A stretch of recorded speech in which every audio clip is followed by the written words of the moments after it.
my channel. My name is Jonathan, and I wanted to share this book, Love, Light, and Life. This is about the life of Kirpal Singh.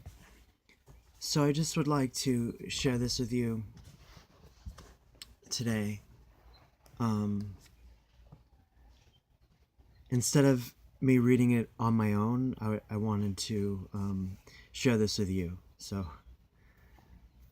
sit back, relax, and if you want, sit on your meditation pillow if you want, have a satsang here, sit in truth.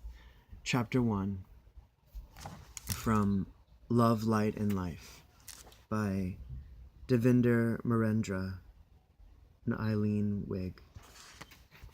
Chapter 1.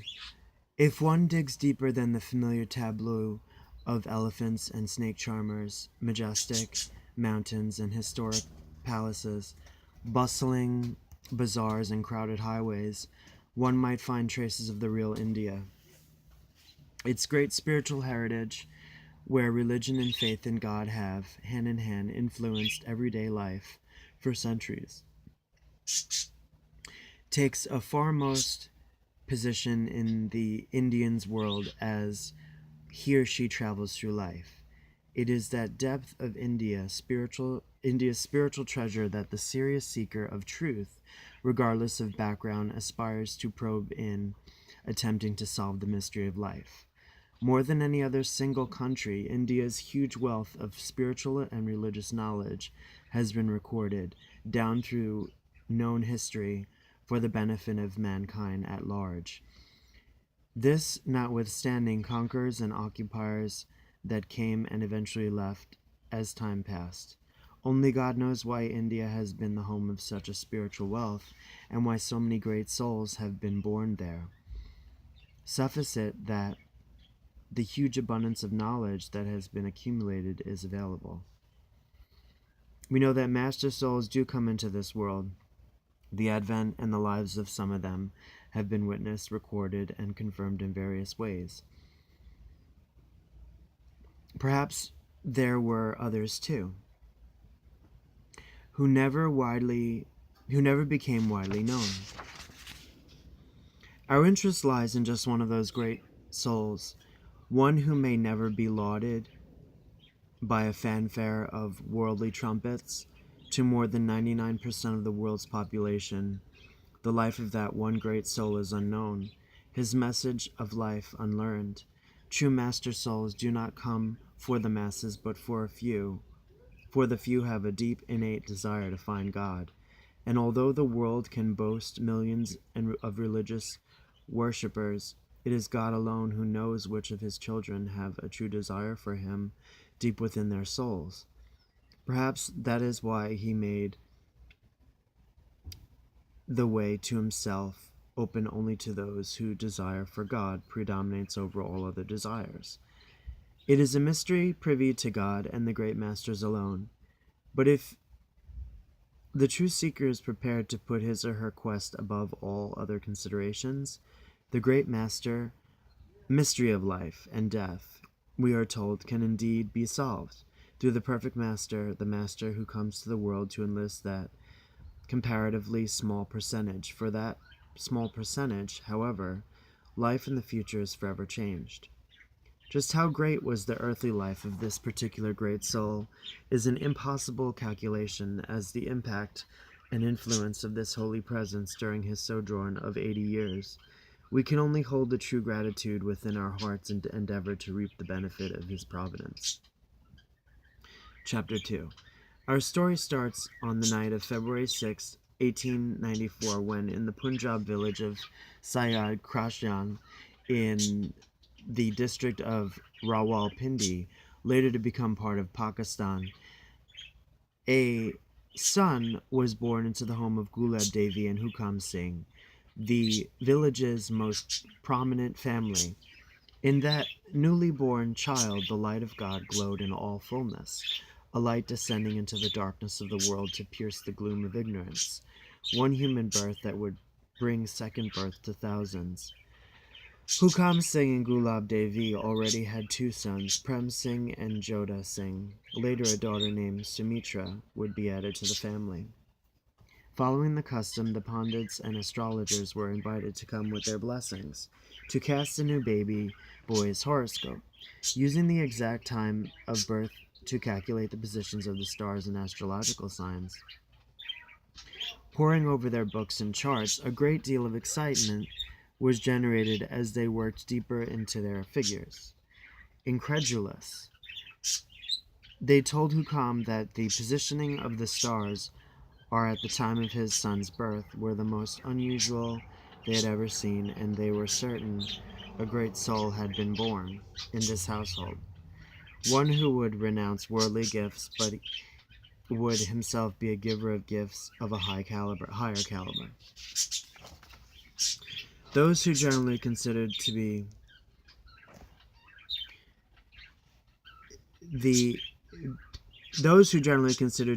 attainable by man, the horoscope was drawn, but there was much more, they said, that could, not be explained. Rejoicing in their good fortune and being allowed to make the child's horoscope, they offered hearty congratulations to Hukam Singh. An important part of Pandit's work was the customary choosing of a suitable name for the child. They selected Kripal, which means the merciful. As they left the village, nodding their heads and enthusing over their singular experience, Hukam Singh was left to ponder all this in his heart. Kripal was from birth a great joy to his mother. He did not cry much, demanded very little time of her, had a cheerful personality, and naturally came to love him the most. He was very different from all other children. As time went on, his strong individuality became so distinct that on occasions it was a source of concern to his father. From as early as 4 years of age, he would sit for hours, lost in himself, mysteriously strange. While other children played with their games, Kripal sat apart with a faraway expression on his face, deep in some contemplation beyond anyone's reach. He was an enigma to his parents and relatives, who found his remarks filled with a rare wisdom about what people usually termed the unknown. Yet his bearing and manner exposed an innocence that was sweetly childlike. Most of the time he withdrew from outer things and lived in his own world within, enjoying visions and soul flights on the spiritual planes. On days when the inner life was not accessible to him, he was restless, sad, and lost until the inner link was established again and his higher experiences resumed.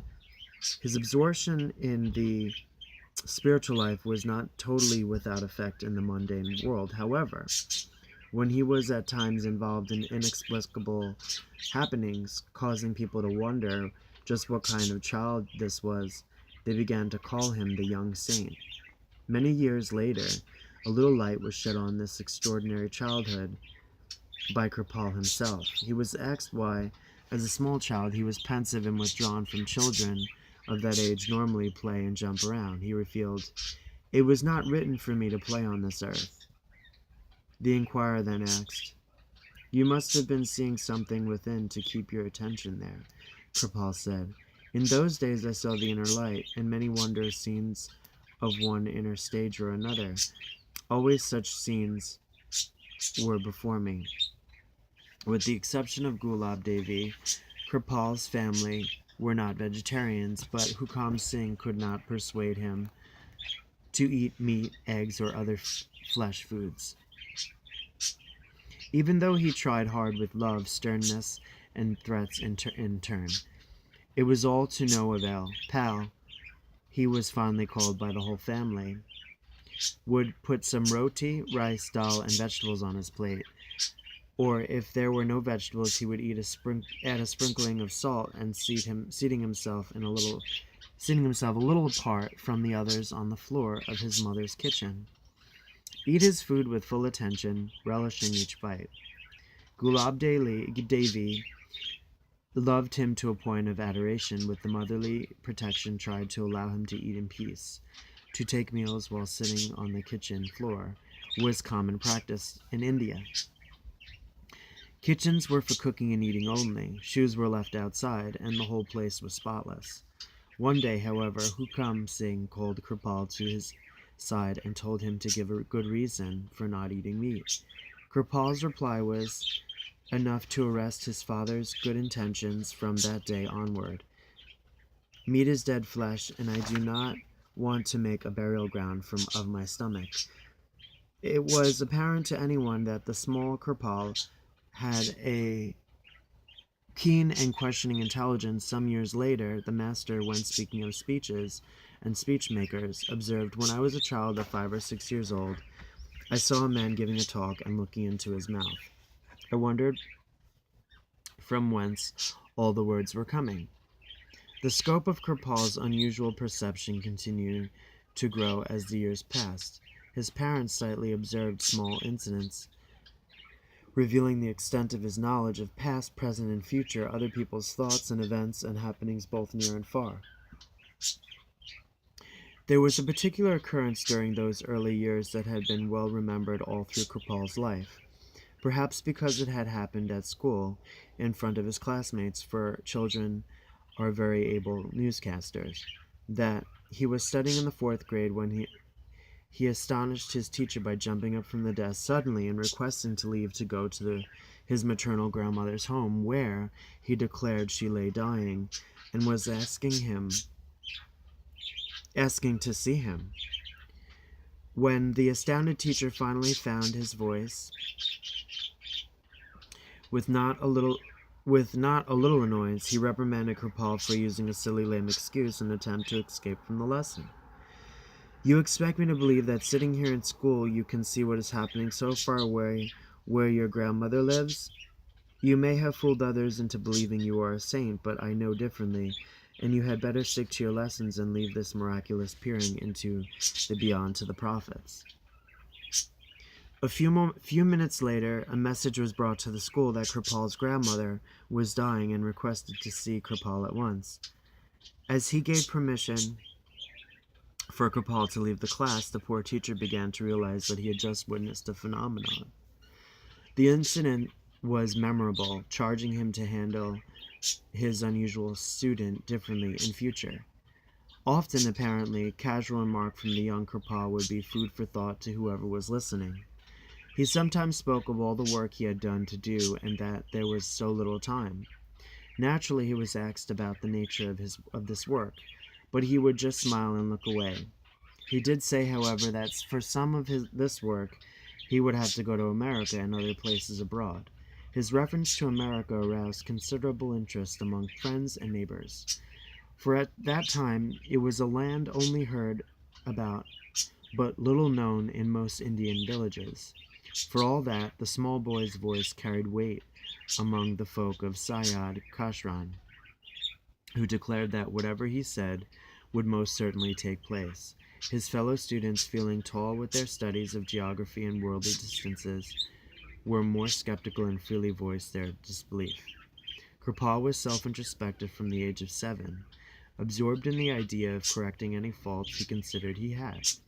Each night he would carefully review the events of the day and conscientiously record each thought, word, or deed he felt was in error, making a firm resolution not to repeat any of them. Ruthless with himself always, he would later come to advise others to be as ruthless in their personal introspection, and would stress this essential aspect of spiritual progress. He was destined in future years to spend hour upon hour exhorting people to the measureless value of exploring one's own being, of probing deep into the recesses of the mind and discovering what is in there. We do not know who we are or where we are going, adding that if we only knew the amount of filth we recline on, we would be more than anxious to get out of it. That unfortunately we have no time to consider our faults and failings, but are very busily engaged, however, in criticizing others and wasting our precious time on things we cannot change instead of concentrating on changing ourselves. Wanted, reformers not of others but of themselves, would be his constant appeal to everyone. From early childhood, Kirpal had a depth of love and compassion for people. The pain and grief suffered by others affected him profoundly. Always ready to commiserate with the sorrow of another's misfortune, the abundance of love from his heart would reach out to the afflicted, helping them to forget their woes for a while in the comfort of its warmth. Compassion was not the only medium for his concern. Kripal's strong sense of humor was a constant evidence throughout his life on earth, the merry twinkle in his eyes betraying the effervescent jocundity within, which could on occasions bubble over into infectious, mirthful, although almost silent laughter. The pure joy in his humor had the power to uplift, to heal the body and mind and soul. His spiritual sons and daughters frequently would be advised to go through life with serenity and cheerfulness. His admonishment, "Go jolly," was to become a popular maxim, repeated and promoted with a great deal of affection among his followers all over the world. Kripal's reputation as a boy saint spread among nearby villages and small towns wherever news of his predictions or insight had reached by word of mouth. His father grew more and more worried about this, and one day, finding himself faced with yet another example of his son's extraordinary abilities, he decided to take action. Kripal had come running to him saying, "Father, I've just heard that some thief has broken into the rich man Amuk's house and stolen all of his money and jewelry. But Father Amuk himself has stolen his own things, and I can even take you to where he has hidden them." Sardar Hukam Singh picked up his son and seated him on his lap. With kindness and patience, he explained the dangers of disclosing events and future happenings to people at large, the majority of whom do not understand the working of the law of karma, that hidden secrets normally should remain hidden until the natural process of the law of cause and effect would induce the reaction to take place and the subject or object to be exposed. Otherwise, confusion is liable to the result. He told the small Kirpal that outwardly the boy must live an ordinary life, while inwardly progressing in secret without revealing the extent of his progress. For the first time he spoke of his own soul's awakening and how he had achieved some spiritual advancement after years of hard effort. "But for you, everything will be easier. For you are a true child of God." Sometimes Kirpal was given pocket money or candy by his parents, but he was free from the usual greed for sweet things that small boys display and would often give his candy away to a child that had none. Later, as a spiritual preceptor, he would stress the importance of parental example. If parents want their children to be honest, hardworking, morally clean, and considerate of others, when they themselves must set the example and demonstrate the way, not by mere preaching but by their own actions, so that the child can actually see the right way of living. Many times Kripal used as illustration the actual account of the great man who was approached one day by a follower bringing his small son, who apparently ate gur, to such an extent that the father was afraid for his health. He begged the sage to instruct the boy to stop eating the sugar. So he meant sugar. The wise man looked at unrefined sugar. Yep. Okay. The wise man looked at the boy thoughtfully for a few moments and then said, "Bring the boy back in a week."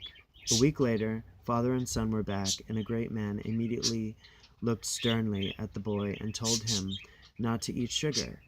The father could not help but express his astonishment that this simple instruction could not have been given the week before. The sage explained that a week before he was himself eating and relishing sugar, and was therefore in truth unable to command the boy to refrain from doing that which he was himself doing. For his words would not hold the truth strength to penetrate. The intervening 7 days had given him time to cure himself of the sugar-eating habit, before upbraiding the child. Kripal's family's reputation was excellent. They were known throughout the area for honesty, high principles, and their love for and service to other people. Kripal's grandfather was a perfect example, a principled man, chaste in thought, word, and deed. His wife had died when he was 25, and although he lived for over 120 years, he never remarried. He was a perfect gentleman, his manner always dignified and honorable.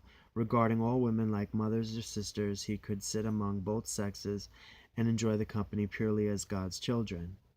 He was seldom sick, even past his 100th year. If a person unjustly wronged him, he would refuse to accept the hurt and readily forgave the individual from the abundance of his loving heart. Wow. This loving heart was all-consuming and always directed toward his fellow beings, driving him to walk miles to help someone in need. He rarely wore shoes, and the soles of his feet developed deep fissures, and Kripal remembered the night when a tiny snake crawled out from one of those grooves as his grandfather's feet were being washed. Finally, one day when his years were past 120, he walked from village to village, house to house, a total of 20 miles, bidding farewell to everyone. Friends and acquaintances of long standing shook their heads at this and thought perhaps their old friend had gone senile. On reaching home after this long trek, he had his usual meal, bathed and went to sleep. Early next morning he rose and requested new clothes to wear. The family members were curious and asked where he was going, that he needed new clothes, and he told them he was setting off on a great journey. He added that he also required a new bed linen. Indulging what was thought to be an elderly man's whim, the bed linen was changed. After bathing and dressing in his new clothes, he got back into bed between the new sheets and called all the family around him. They came to his bedside, cheerfully laughing and joking. Then he thanked them all for everything they had ever done for him and bade them all goodbye.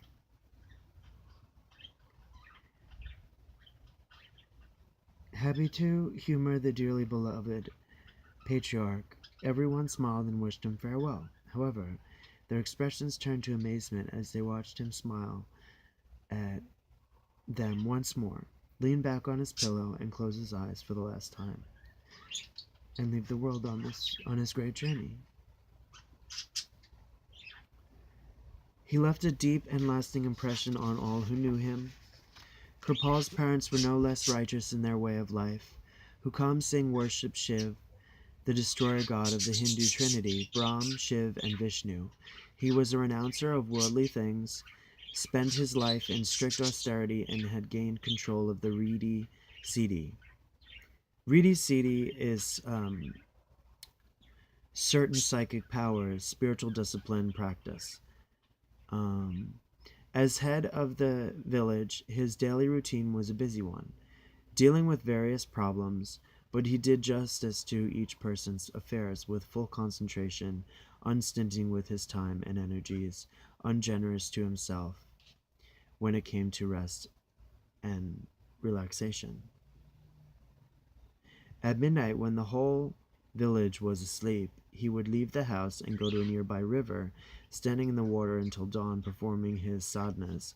Regardless of the seasons, seldom did he miss a night thus engaged in sadhana and abhyas. Abhyas is practice. The rest of the family who offered devotions to Shiv, speaking of his mother, Kripal once said, "My mother would not enter the kitchen until she had first taken a bath and read from her Gita." Wow.